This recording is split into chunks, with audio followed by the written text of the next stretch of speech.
the book of shadow work. Unlock the true you, the must-have guide to inner healing and authenticity. By Keila Shaheen. Read by the author.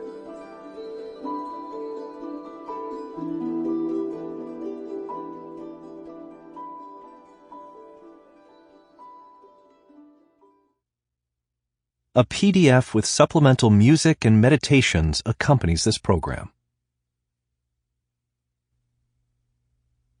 Introduction. How I got here. I live in a funky old house with my husband in Austin, Texas. Most days I spend cooped up in my little office upstairs, where the heater hums year-round, surrounded by paintings, sheet music, and books that contain what I believe to be the greatest secrets of the universe. Here is where I hold space for all parts of myself. The good, the sad, the optimistic, the angry. Here I am the creator, the doer, the thinker, the dreamer. This is also the place where I ask myself hard questions like, how did I get here? Some days I know right away. Some days I need to be reminded. So gravity pulls me down to the floor, where I'm eye level with the stacks of my past journals. My current self needs to hear from my past self. Seeing where I came from, recognizing where I've gotten to has a way of making me feel grateful and inspiring me to dream of more. It's a prelude that leads me to ask myself, where am I going next?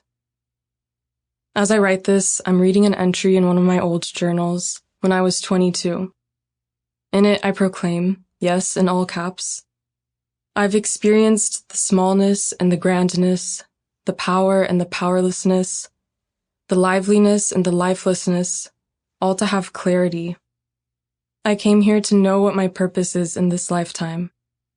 I feel something inside of me so big. I can't even see it, but I can feel it. It can change the world. I penned those words shortly after coming out of a depressive episode, a period when I contemplated my purpose on Earth, questioned the callousness of the world, and wondered if or when I would ever get my spark back. Have you ever felt as if the very essence of your being has been dimmed? As if you were a ghost and everyone else was real? The days come and go, and you're stuck in a loop of repetition, leading nowhere, concerned only by survival. The thought of restarting each morning is a disappointment. In a loop like this, one disappointment leads to another, and the expectation of less and worse reinforces itself. Loops build momentum over time, and they can go on forever if you don't do something to intervene. The deeper the loop, the less control you have over it, and the more control it has over you. In Buddhism, this is called samskara. Samskaras are habits, patterns, or mental scars we form through repeated experiences.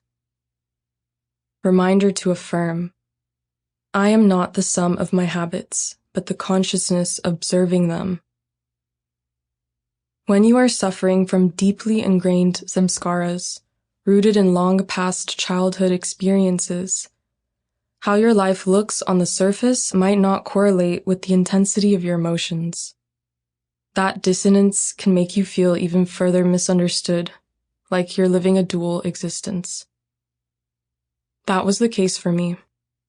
Nothing happening in my life seemed to justify my suffering, so I also felt guilty for feeling bad. From the outside, everything looked exciting and on track. After getting married, I moved from Houston to Austin for a new job at a tech company. I was excited at first, but soon that excitement turned into anxiety and fear of failure. What I thought was my big break felt more like a big mistake.